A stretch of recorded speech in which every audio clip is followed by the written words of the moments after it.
Yeah, so what I'm going to talk about is what we call the modularization of financial services. I'm going to talk first of all about some of the trends that we see sort of globally within financial services. I'm going to then use that to introduce the concept of modularization, what we mean by it, and then discuss what we see as some of the emerging new business models that financial services providers we see adopting in a more modular financial services world. And so this is relevant not just to banks, it's relevant to the non-banks, it's relevant to fintechs and all forms of participants within the financial services industry.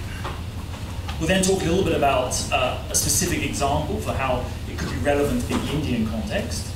And then we'll talk about the risks and the regulatory aspects around modularization. And I'll use that to sort of, I think, set the stage for the next speaker when we'll really go into detail around a lot of the regulatory issues. So let's first of all talk about some of the trends as we see them across financial services. So the first one is around regulation. We've had the financial crisis. We've seen as a result of the financial crisis increases in capital requirements being needed. We've seen as a consequence of that banks having to pull back lending from some segments into SME lending, near-prime lending. We've seen a much greater focus on liquidity and new liquidity regulation coming in post the crisis. It's obviously having implications for business models that were reliant on wholesale banking funding, proving more challenging in such an environment. We've also seen huge fines for the banking system. Banks have been fined billions and billions of dollars around conduct-related issues. And we've seen massive investments and increases in costs in compliance. Policymakers have been looking to improve competition within the industry, too big to fail regulation, but at the same time, the new regulations around capital, the increasing costs around compliance, have to some extent also increased the fixed costs of banking, which can potentially go against the idea of driving further competition. But in general, we see capital, liquidity, conduct, regulation, all significantly being increased post-financial crisis. If we think about trends from the consumer side, we're all used to it as consumers of financial services products. We want instant gratification. We want seamless experiences, frictionless processes, quick turnaround times. To some extent, we don't want banks anymore. We want banking services. We want to live our day-to-day lives, paying for things, sending money to people, borrowing money for purchases, and we want the financial services to be provided in a completely embedded form within those lifetime experiences. We want clean, elegant, and beautiful interfaces, in-app experiences when we get our financial services. And all of this has also led to an erosion of loyalty. The search costs for a customer in finding a financial services product have fallen quite significantly. There is much greater transparency. We'll talk further about aggregators that we have in this market, Bank Bazaar, as well as across many other markets. So greater price transparency has also reduced the loyalty that we see the customers display towards their traditional financial services providers. On technology, we all presumably have smartphones. Smartphone penetration is increasing massively, and increasingly people do their banking through their smartphone and mobile phones rather than through traditional online banking, and obviously much rather than using traditional branches. But we're also seeing other technologies that are very relevant, cloud-based technologies. To some extent, those have now negated the need for scale, because you can dial up and down, scale up and scale down your business model using software as a service, pay-as-you-go type provision of financial service provision. We're also seeing new payment rails emerge, and we're also seeing a huge explosion in the amount of data that people have and generate in their digital footprint as individuals or as businesses. We're seeing a huge amount of interest in how you develop new use cases to analyze and to leverage the additional data sources. We see typically those new data sources as augmenting the traditional sources, but for many participants that are now in the financial services sector, It gives them an opportunity to enter a space which they previously couldn't. Banks' advantage that they had of having so much customer information has been somewhat eroded by the fact that now there is alternative digital footprint information and external information about customers that can be used very usefully by financial service providers for a range of different use cases. And then we see on the capital side, reduced barriers to entry to some extent. We've had a low interest rate environment for many years that has been flush with capital in the system, which has also changed the way that banks have sought capital and the way that other financial services providers can raise capital to enter into the financial services space.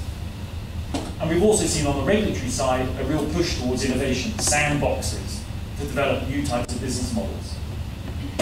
So all of this has led to a situation where we see a much greater demand for different types of financial services, and also a huge increase in the supply of financial services, not just by banks, but also by other participants in the financial services space.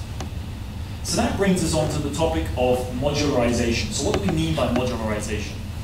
So if you think of it from the demand side, we think of modularization as being customers can now get financial services, and a large number, an increasing number of financial services, from a huge range of suppliers. No longer do you have to rely on going to your traditional main bank relationship to get financial services.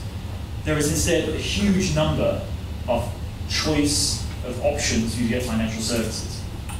And then on the supply side, what we see is a sort of fragmentation of the value chain.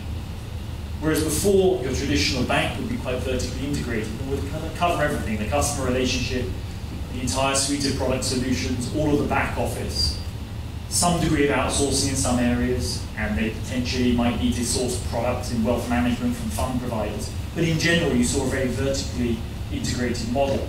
Now you see a massive fragmentation of that value chain, with different players, specialists, operating in every different aspect of that. So a potential future of financial services is a much more modular world. And the diagram here, and again, I use examples and I put some logos, those are purely illustrative to fund the debate. It's not to suggest that these are necessarily the winners that we see emerging. But let's think about the different layers here. We have a customer relationship layer, we have a product layer, and we have the financial resource management, sort of in the back office layer. So if you take the customer relationship, distribution typically captures a large amount of the value, owning the customer relationship.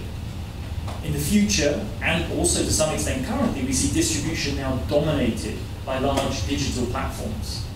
Now those digital platforms need not be banks. They can be non-banks, they can be telcos, they can be infotech companies, they can be e-commerce players. So we see distribution dominated by digital platforms that then steer customers to best-of-breed product solutions, which is the product providers. Now these product providers need to be best-of-breed. No longer do they have a captive customer. In a vertically integrated model, you provide your products in the bank and you have captive audience of customers that the bank owns and effectively manages through the branch relationships. In a more modular world, unless your product is best of breed, it's difficult to see why a customer that has so much choice is going to select you. What do you need? You need to use data incredibly powerfully. You need to use analytics smartly. Think of all of the new payments players. The value that is actually generated by those new payments players is actually less in the payments themselves, but it's in the value of all of the data from seeing someone's transaction flows on a very granular basis. You can then monetize through other solutions, lending in particular. Then you have the back office.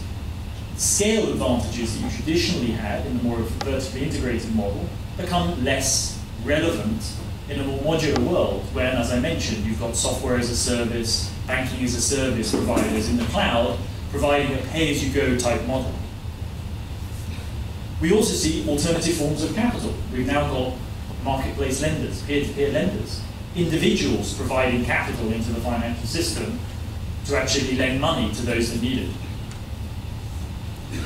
So in a more modular world, there is a potential outcome, a risk for banks. And effectively, their business model needs to evolve very significantly. And unless they move with the times and deliver a value proposition, either the best product capabilities or a very strong digital distribution capability, there is a risk that they become dumb providers of balance sheet. Low margin returns, high utilization of capital, and a low return business. So let's think about some scenarios that we see that could emerge in a more modular industry. So we have a couple of axes here. So across the x-axis, we have the extent to which industry gets disrupted. We've seen industry disrupted by digital trends across numerous bases: music, travel, hotels. We think financial services is also likely to get highly disrupted as an industry. And then on the y-axis, we have the extent to which the incumbents themselves get disrupted. So we have a grid, 4 boxes. Consultants love 2x2 matrices. I'm very much aware of that. So I put a 2x2 matrix here. But we'll talk about each of the individual boxes. So let's take the bottom left. So the bottom left is a box that says, maybe the incumbents actually just survive as they are. Maybe we don't see so much disruption for various reasons in the industry. And maybe the incumbents don't get disrupted. The big banks, the HDFCs, the ICICIs, the Axis, etc., continue to basically have vertically integrated models and dominate. And the writing is not completely on the wall for these players. They have strong advantages. They have very strong product factories and expertise. They have huge amounts of data. They have very strong multi-channel, omni-channel distribution with vast customer bases. And they operate at scale. So they have, able to address the fixed costs of higher compliance, KYC, AML, etc. So they have certainly advantages that they can leverage. Let's take to the top left-hand corner, new banks emerge. The challenge with the bottom model is potentially that these incumbents are held back by their legacy architecture and they're not flexible enough to basically sustain competitive advantage in their space. Instead, what we might see is new entrants coming in and disrupting and taking over that sort of end-to-end vertically integrated provision. So over time, the new entrants, perhaps the payment banks licenses that have been issued, players like Paytm, etc., Airtel, that now have licenses in payments, have integrated their wallets into those, and now can offer a fully integrated banking solution, set of solutions. Maybe they will become the winner. In our view, we actually think disruption of the industry is more likely. So we think we're more likely to end up on the right-hand side. So we go to the bottom right-hand corner. The incumbents transform to survive. So here, the leading banks need to decide where and how they're going to compete in a more modular world. Are they, for example, going to become the bank that says we will really own the customer relationship, but we'll have a relatively open architecture model, recognizing that sometimes our products are not necessarily the best products on the street, who will open it up, the product provision, to allow other banks, other non-banks, fintechs to provide product solutions to their customer base? Or will I say, actually my product capability and the data analytics that I can provide makes me differentiated, and I win in that space, and I build the best-in-class product, but I'm happy to distribute that product through whatever distribution channels I can find, be it through other banks, be it through e-commerce, infotech, etc. companies.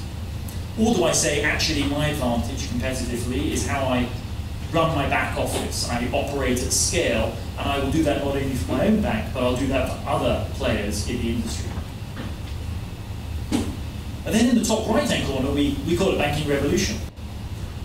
What if technology and regulation reduces the barriers to entry so significantly that actually we see a complete transformation with a huge variety of different firms coming in and operating at different levels, the customer level, the product provision, the platforms, the infrastructure. And we see a hugely fragmented value chain formed up of complete specialists in their different business models. Now, that is quite an alarming proposition potentially for a bank. Now, if you get this right as a financial services provider, whether you're a bank or a non-bank, there are great benefits. So the winners will certainly reap benefits on the cost side as well as on the revenue side. If you get this right, you potentially get access to a huge number of customers. Imagine if you are that customer platform at the top. Imagine if you are the WeChat, if you are the Alibaba, with millions and millions of customers. They are so embedded, those players, in the lifestyle of every customer that they have, in every aspect of their life, be it commerce, messaging, transportation, hotel bookings, taxis. They are so embedded that actually they have enormous amounts of loyalty and stickiness to their customers. And they use that data to then work out how to offer the best agreed product to them, their own or someone else's. You can also become a platform provider. And if you are that platform provider, providing effectively a linkage between customers on all the best of breed products, you can charge a fee for that, right? So there is a fee model from being kind of a platform provider. And then on the cost side, digital distribution is clearly taking over from physical distribution. I won't go into the debate about whether branches are dead, I don't believe that, but the role of branches changes, it evolves, new models, new formats. But digital distribution means basically there's an opportunity to acquire customers much more cheaply through collaborations in the digital economy. Reduce costs in managing legacy IT systems. In a modular world, in a cloud-based world where you can dial up and dial down capacity at will, rather than having to build massive infrastructure that can support your peaks and troughs at all times. So there are great opportunities for the winners to actually create a lot of value in this world. And there will also be great benefits for customers. At the end of the day, all of these changes, the introduction of non-banks, fintechs, into financial service provision, it's all about delivering it for the customer faster, better, cheaper. We all want turnaround times to be shorter. We want our approval in principle for our mortgage more quickly. We want the time it takes to get the money dispersed to be much quicker. We want it to be better. We want it to be more transparent in terms of understanding the pricing that we're being offered. So I list here some of the benefits, and I think we'll talk later about also some of the risks that a more modular and open world might have for customers and how we think about regulation and consumer protection in a more open world.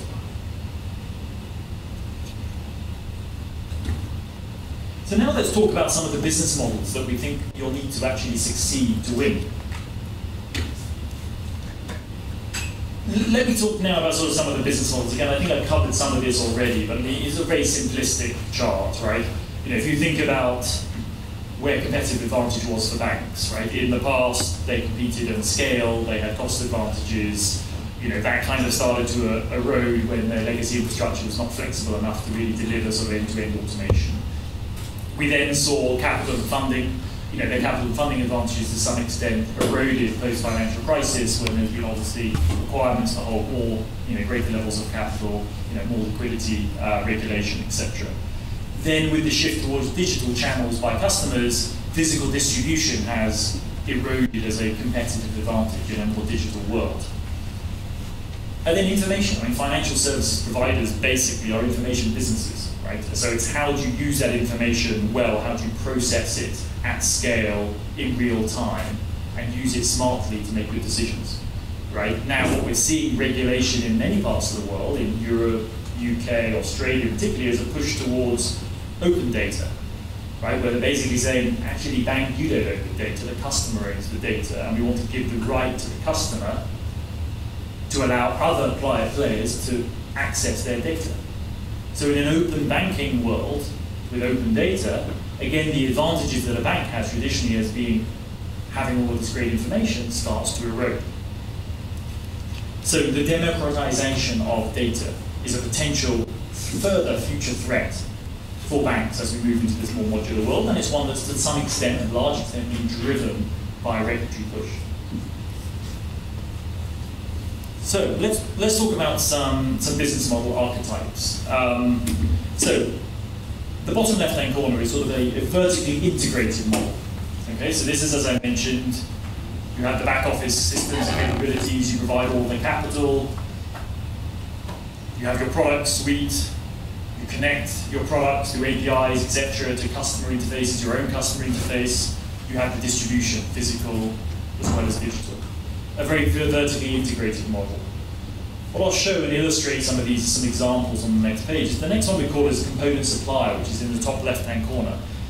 So this is basically, sorry, I should have explained the axes first. The axes on the bottom, on the x-axis, to say, is it your product or is it someone else's product that you're distributing?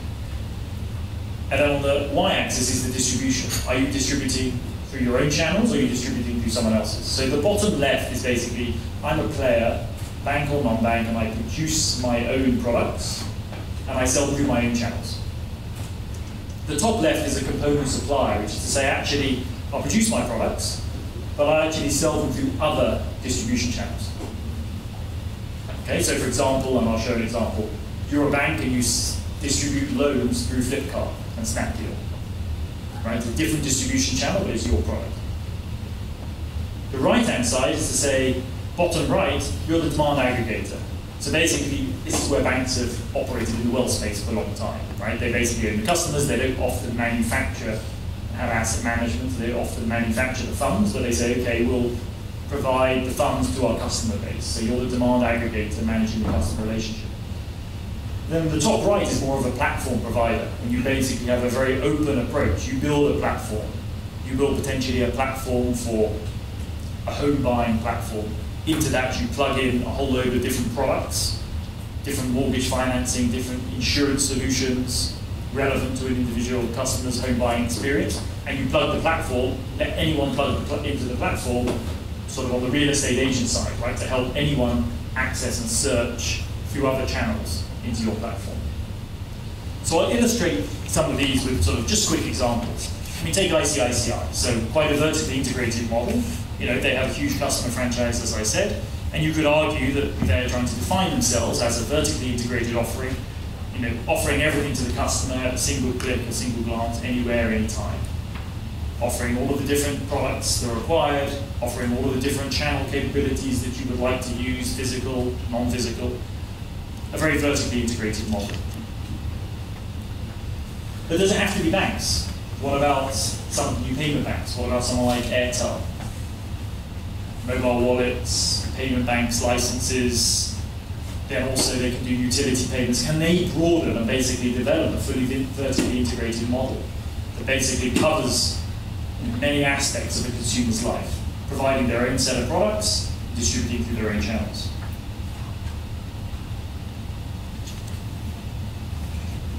Let's think about a component supplier model. So this is an example from Indonesia. So Indosat, there's 3 big telcos in Indonesia. Indosat is one of them. They all have their own wallets, mobile wallets. They have a wallet called Dompetku. So the Dompetku wallet, because as a telco they're not allowed to offer deposits, they're not allowed to also do lending. But what they do is they partner with banks who then provide those products through the wallet. So for example, PDS, the leading Singaporean bank, provides loans to customers through the Dompetku wallet. So it's kind of a component supplier saying, we've got a great product, we can deliver it digitally, and we can deliver it through your mobile wallet. Standard Chartered, for example, has a straight-to-bank proposition enabling corporates to disperse payroll, etc., and do payments. And you can pay your sort of low-salaried workers or your casual workers who may not have a bank account, but they have a mobile wallet. You can disperse that money from the corporate through the straight-to-bank platform into the wallet. So again, if the bank's saying, or the financial services provider, because it doesn't have to be a bank, saying, look, I've got a good solution, I've got a good product, you've got good distribution, you've got people using your wallet, I'll be a component supplier. I'll just be a category killer, give them a great product solution, and I'll deliver that through into your wallet.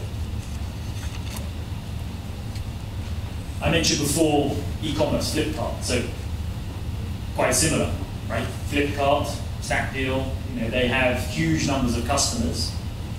And what we're now seeing is they're very interested in the banks, and they've already partnered with several, to provide funding solutions to their customers. Now that could be to the corporate, to the small SME that is selling on the platform. It could also be to the individual. You know, I decide I want to buy this television through e-commerce, haven't quite got enough money, click here if you want a loan, I click. I then get offers from these 3 banks, for example, and that provision of that service, that loan, is provided through the customer platform.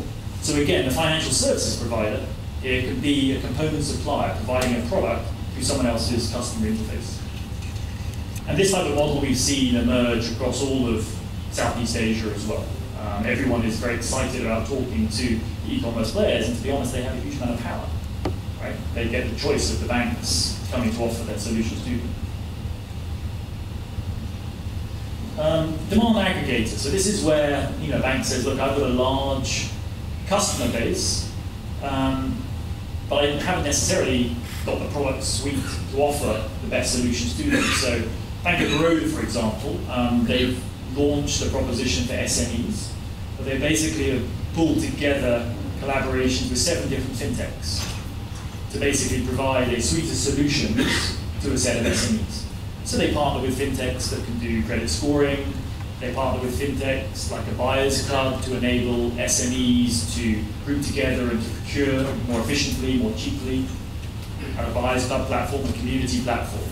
So again, it's a bank, say, or a financial services provider saying, look, I've got great relationships, but actually it's going to take me a long time to build up the best product suite in every category. So why don't I just go to specialists who can do that already and bring them in through my model. The traditional model of a demand aggregator is a demand aggregator online, like a price comparison site, a bank bazaar. Right? Customers go there, they're effectively managing that customer interface, and they're offering customers a huge range of choices and price transparency of credit cards, deposit accounts, mortgages, etc.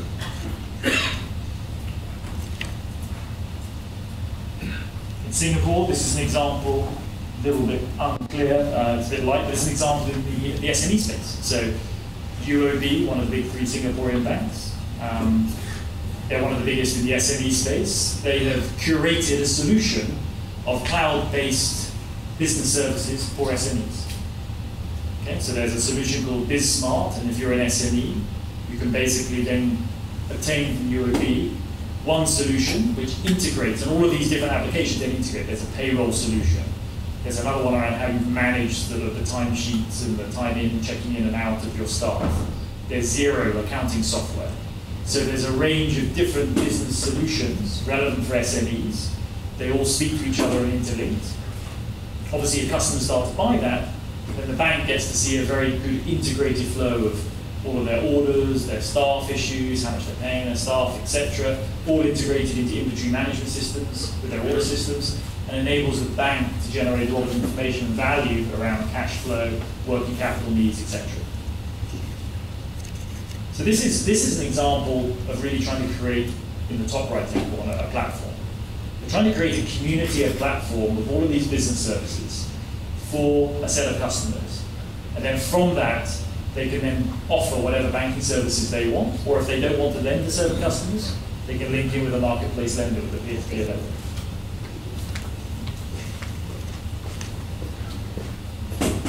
So these are the types of models that we see emerging. And we think it's increasingly likely that the vertically integrated model will be a very hard position to continuously defend. Because the amount of investment required to stay on top of your game and to deliver on all of those different categories will be difficult. And I think even now the banks recognize that even if they try and build that model, there'll be certain aspects where they'll accept fintechs, etc., particularly in the payment space. So let's just briefly, in a few pages, just think about what that might mean for India, the underbanked segment. I won't need to spend time on this page. It's just a representation of some of the forces that are driving increasing digitalization in India. You see the India Stack, Aadhaar, some of the additional initiatives around deposits for those who haven't previously been banked, demonetization, etc. So this huge digitalization wave here in India, we see it accelerating, and we feel the modular aspect of financial services is particularly relevant in this segment, because this is a segment of the population that the banks have struggled in the past to serve economically because of challenges around distribution, lack of data on these customers, concerns about creditworthiness. So modularization becomes very relevant in sort of the financially less included space. as I'm sure everyone here is very much aware, there is an enormous unbanked opportunity, right, across all product categories. Small businesses, the amount of unmet credit needs is enormous. We see the same in personal credit needs. We see the same in savings. Insurance is usually hugely underpenetrated amongst this segment. So across every aspect of financial services, there is a massive financial inclusion challenge, not just in India. We've done work for the ADB across Southeast Asia as well, and the messages are very clear. But digitization trends have the opportunity to change some of that and to financially include many of those individuals that have previously been excluded. So again, very simplistically, if you think about the traditional models that we might have seen in sort of this micro-banking, financially less included space, it's quite traditional models. Manufacturers, the banks produce big products. They basically pass them through distributors because they're not willing to distribute themselves. They don't want to have branches in all of the little villages. So we see other distributors, VCs, NGOs, MFIs, etc. And they are reaching out and having relationships with the customer.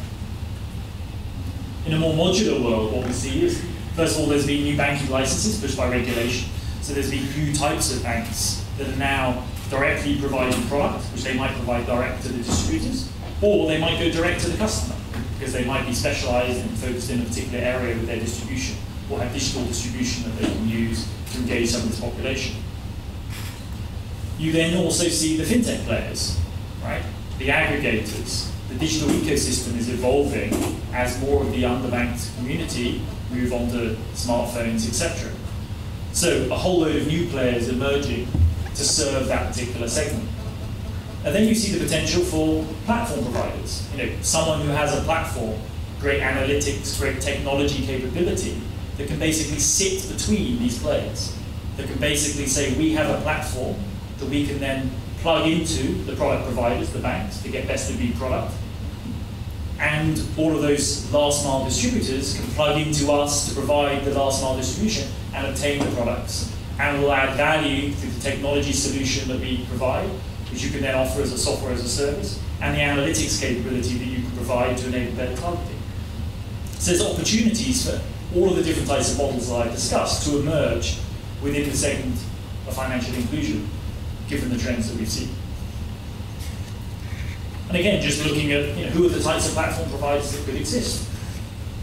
You see technology platforms emerging with lending platforms. There are sort of not quite plug and play, although they like to call themselves plug and play. There are fintechs who have kind of plug and play platforms, lending solutions. They're already plugged into various data aggregators to plug into all sorts of digital footprint data, as well as traditional bureau sources. They do scoring methodology, so they have a platform already that a player can just license and take from them, and white label. We also see alternative data scoring, as I mentioned, people like Lendo. Used to be a lender themselves, they realized actually there was more value in just using the data analytics capability that they developed. So they actually sold off the balance sheet that they had in the Philippines when they started, and said actually the value is in we're really great at understanding alternative sources of data. So again, you can plug into these players as kind of platform providers to build these platforms. And in my final 7 minutes, which I see at the back, I just wanted to talk about some of the risks and things that we see, and what some of the implications might be for people in the room for the debate about how we think about a modular financial services world. What are some of the risks and things to think about from a financial services provider point of view, and also from a regulatory point of view? I mean, for the industry players, they need to think about the new types of risks that are emerging. What we're seeing is a much more open and collaborative set of business models. That means you've got new types of relationships with new types of players in the ecosystem. You've got data being used, that your data potentially being used by other players. You've got these new fintechs who have not been used to and not been brought up with the same sorts of KYC and AML regulation that the traditional banks have. You've also got the relationships that those players have got with other players. So in a sense, you get this new fourth party risk that you need to think about. And because it's all connected through digital technology, there's the cyber aspect as well. How do you balance that? How do you balance the need to drive revenues and innovation with also the need to protect yourself and protect your clients? How do you make sure that you're continuing to adhere to the higher standards of conduct and that the other players in your ecosystem to whom you're connected are doing exactly the same? And also there's actually a people risk. Interestingly, the biggest challenge for banks in a more digital world when you speak to CEOs is always people. Right? How do I find the right people who have the right skills, the right capabilities to operate in this sort of world, who can do UI, UX, who can understand how to drive interactions between them and other ecosystem players. And then there's the regulators. The regulators are trying to trade off between driving more competition, more innovation in the system, but at the same time managing their responsibilities around systemic risk, conduct, customer protection. How do they think about sharing of customer data? How do they think about cyber? Systemic stability. What will be the implications in a more modular world of systemic stability? With new alternative capital providers, non-banks providing and peer-to-peer lenders, there is actually a created pro-cyclicality in the system. There's obviously more cyber risks, more fragmented digital relationships, and just generally controlling capital flow around the ecosystem, around the economy is more difficult in a more fragmented environment. How do you also think about competition and leveling the playing field between the incumbents and the new entrants? How open are you to these new powerful platforms, the Alibabas, the WeChat, Tencent's WeChat? How open are you to them kind of dominating customer interactions across every aspect of their life? And how do you make sure that some of the new participants in a fragmented modular world adhere to the standards that you set around AML, KYC, conduct, selling, etc.? What are the implications of open data, for example? Open data has benefits of being potentially fairer for the customer, more transparent, enables on me as a customer to say, right, I command you, bank, to pass my data to this other player so they can provide a financial service to me. But then how do you manage the control of that data and its usage around the economy? These platforms, think about these platform providers, if they start being able to open an account for you.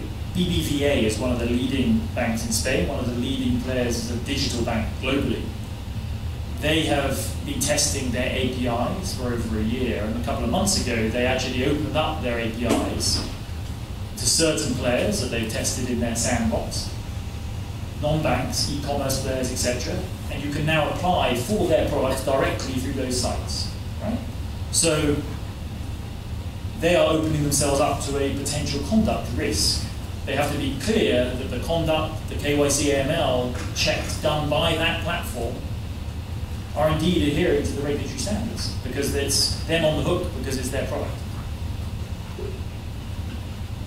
And as I mentioned, the alternative providers of capital. How do you think about credit bubbles? I mean, look at the marketplace lending. The biggest market in the world for marketplace lending by a mile is China, but it's not been without its problems, right? It is a thousand flowers bloom approach has led to some major bad practices and some Ponzi schemes clearly, and many of them have been shut down and regulation has since been issued and has tightened. But how does a regulator think about credit bubbles building a society in that sort of environment? How do you also protect the individuals who are now providing the capital on peer-to-peer lending sites? How do you think about protecting them? Many regulators have now said it should be only accredited investors, because there's concerns of lack of information as to whether people really understand the risks that have themselves in for. And then because a lot of the modularization may be felt, specifically as I mentioned in my previous slides, around segments of the population that have previously been un- or underbanked, how do you make sure you're protecting them from dubious sales practices? People who haven't been used to financial services in the past now being offered them through banks, non-banks, fintechs, etc. And we also see new payment systems, new payment rails and payment systems emerge. Do we fully understand what the systemic risks of those could be? So I'll pause here because I just wanted to sort of set the scene for what we see is an increasing likelihood towards a more modular financial services world, driven by the trends that I've discussed. We think that the incumbent players, as well as the new entrants, will have to evolve into different types of business models for different segments in order to survive in a more modular world. But we also recognize that there are challenges and risks for both the participants, but also for the regulators to think about how they manage risk in a more open and more modular world.